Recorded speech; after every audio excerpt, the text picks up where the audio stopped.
Bienvenue, benvenuti, and welcome to Expatriotical, the podcast for expats, travelers, and other adventurous souls. I'm Chandra, and after living as an expat with my husband and 4 children in 2 different countries for 6 years, I've learned the arts of pivoting during pitfalls, traveling tastefully for less, and soaking in amazing new cultures without losing your own. Join me as we dive into the joys and challenges of travel and the expat life in every episode. You guys, it is officially the holiday season, and I could not be more excited.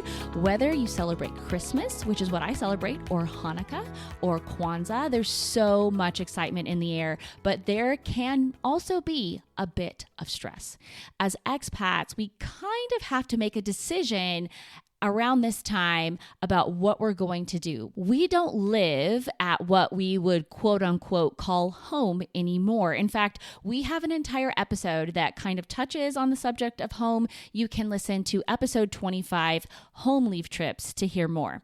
If I'm honest, you have probably already made the decision of whether to go home or not, because when this episode airs, it will be December 4th. But if you haven't, this could come in handy. And even if you already have, maybe listen to this and keep all the little bits that are helpful, tuck them in your back pocket for next year. The first thing to think about when it comes to navigating the holidays as an expat is whether to go home to your country of origin or not. And there is no right or wrong in what you decide here. Making this decision shouldn't be formulaic, and what you do one year does not have to apply to the next. You need to judge your situation, see how your immediate family is doing, see how your extended family is doing, and probably see what your budget is like. If your immediate family is doing well, you have the money and the budget, and you have an ailing family member back in your home country, you may want to choose to go back. If you feel like your children would have a hard time going back to your home country because they just got here a few months ago to your new country and your extended family is fine, and even if your budget is fine, you may choose to stay to help them, meaning your children, get rooted in your immediate family being where home is. Or you may choose to go and hope that that time back in your home country refreshes them and makes them ready to come back to your new country. For my family, we have been expats for just over 6 years now, and we have never gone home for Christmas. I'll talk more about that later, but it has actually been 7 years since we have spent Christmas with our extended family, because back in 2017, when I had 3 small children and had been toting them from Seattle to Colorado and back, or from Texas to Colorado and back, every single Christmas season, that year I wanted a break, and I wanted them to be able to wake up in their own beds for Christmas. So we celebrated Christmas at Thanksgiving time with both of our families and stayed home for Christmas. It was actually a really sweet time together, and I loved the Christmas at Thanksgiving that we had with our extended family. But little did we know that 8 months later, we would be moving to Italy. If we had known that, I definitely would have chosen to suck it up and spend one more Christmas with our families. But just because we've done the stay in our current country thing for 6 years doesn't mean that we have to stick with that. In fact, as we were trying to plan out some of our upcoming school breaks, as I've mentioned in previous episodes, here in France, kids are in school every 6 weeks and out of school every 2 weeks, other than the summer vacation, which is about 8 weeks. So Chris happened to be searching for things on the website for Air France. And he told me that they were having a really great deal, a deal that was so good, it was almost 1/3 of the price of what we would normally pay in the summer for our entire family to go back to America.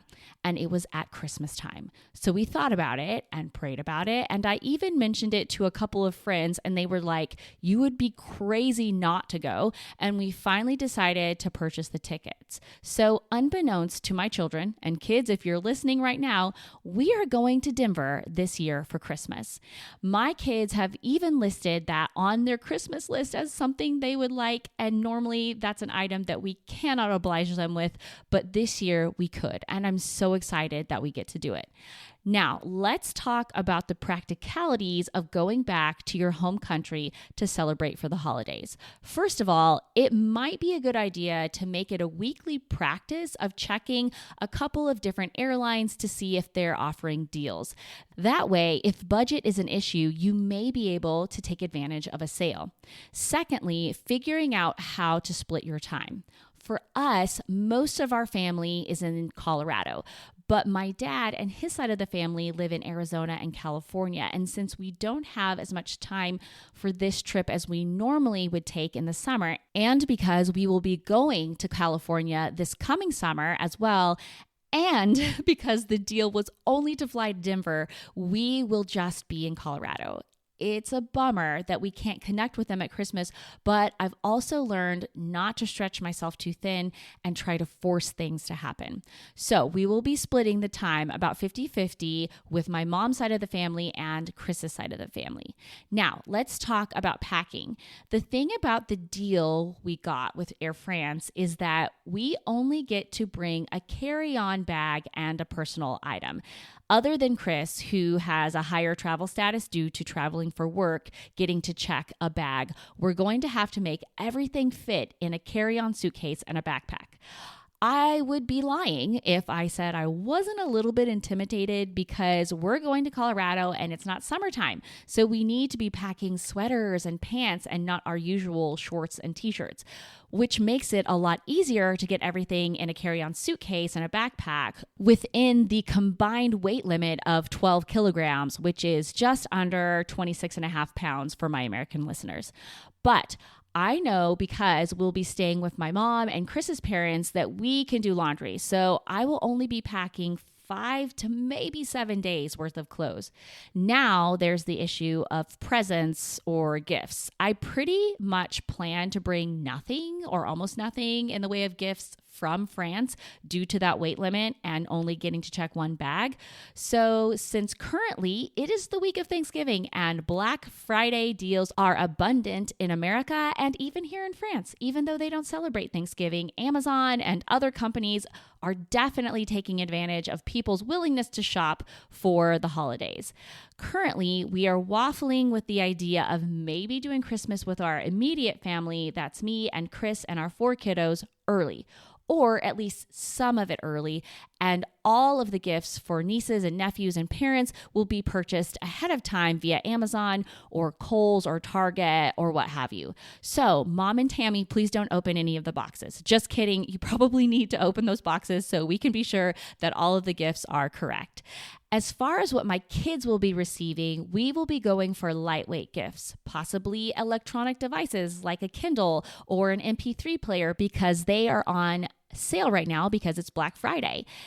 Another practice that we have already started years ago was for my kids to get experiences. My mom especially will buy them memberships to something they like. Last year, I made a book of coupons that had 3 things that she would pay for that they could do here in Paris. And ironically, she even got to do one of those things with them when she visited in May. And we went to see the Egyptian light show at the Atelier des Lumières.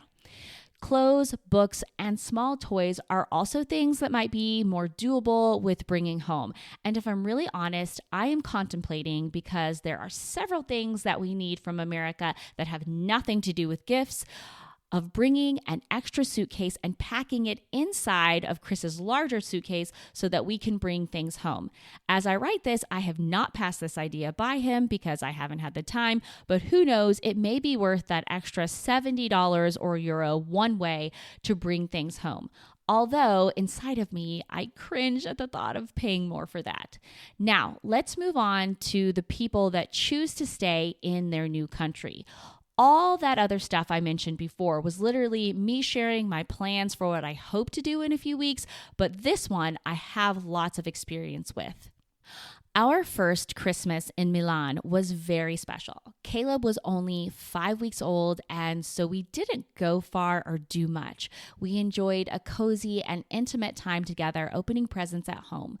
But a couple of days after Christmas, we bundled everybody up and went into the center of Milan to the Christmas fair that they had at Giardino Indro Montanelli, which is a park that we were familiar with because the hotel we had just lived in for the first 10 weeks of our time in Italy was only a few blocks away. The two bigger kids rode a roller coaster. Chris and I had glühwein or mulled wine, if you will, and the three oldest kids went ice skating for the first time. It wasn't much, but it was special, and it was just what we needed that Christmas. The next year, when Caleb was 1, we took a much bigger adventure. 2 days after Christmas, we took a night train from Milan to Vienna. We were all so excited, and it was a lot of fun. And some of the activities were part of the kids' Christmas gifts. From us, they got a trip to the zoo, and they got to pick out whatever stuffed animal or toy from the gift shop that was €20 or less and small enough to fit in our bags.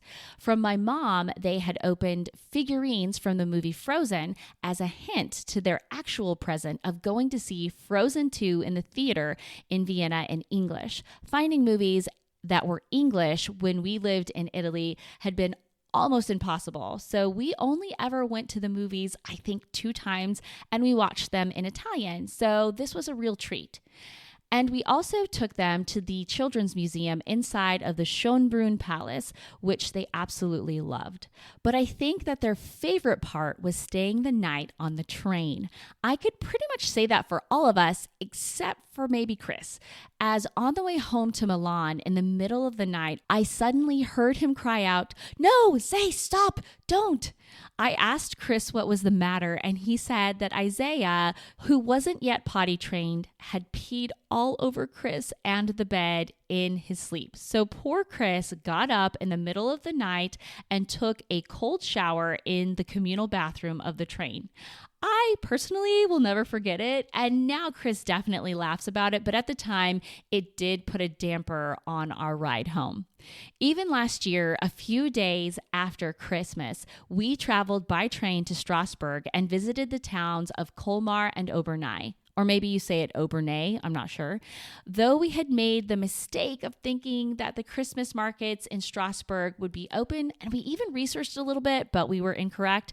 They weren't open and had closed on Christmas Eve. But Colmar and Obernai still had wonderful Christmas markets open, and we really enjoyed taking a train from Strasbourg to go see them, enjoy the regional food, and take in a new part of France. One last thought for those that choose to stay in their new country is that this is a great opportunity to make new traditions.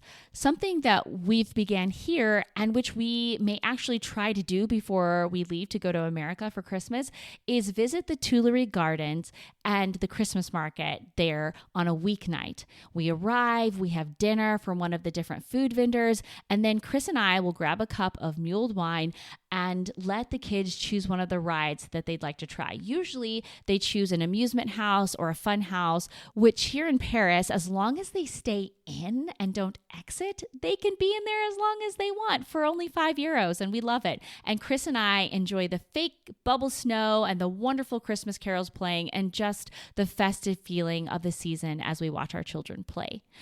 But maybe you live somewhere where they don't celebrate Christmas or Hanukkah or whatever it is that you celebrate. There are also many things that you can do to create new traditions. For example, you could start a tradition of putting together a puzzle as a family. Have an all-day movie marathon with your favorite film series in your pajamas. Or let each member choose a new and interesting food item from the market to try and then have a taste testing party. The options are limitless. All you need is a little imagination. Whatever you choose to do this year and in the years to come, make sure you do it with joy and that you enjoy your family. And those are the ideas that I have, at least, for navigating the holidays as an expat. Now, let's jump into this episode's Shan Select, a film series that our family tends to watch during the holidays, be it at Thanksgiving or Christmas time or whatever, is Harry Potter. Both my husband and I have read all 7 books, and our kids are currently listening through the series on Audible. But on cold and dreary days, snuggling up with some throw blankets and watching those movies can be really delightful. Now, Harry Potter itself, or himself, is not my Shan Select, but because our family enjoys this series so much, our restaurant here in the Paris area with a theme of Harry Potter is a favorite, especially for the kids. The restaurant is called Diagon Alley, named after the magical alleyway called Diagon Alley, where Harry and his friends get all of their school supplies before they head to Hogwarts. To avoid infringing on any trademark laws, you might notice that I said Diagon Alley, spelled E-L-L-E-Y. But even though the spelling is off, the food is not.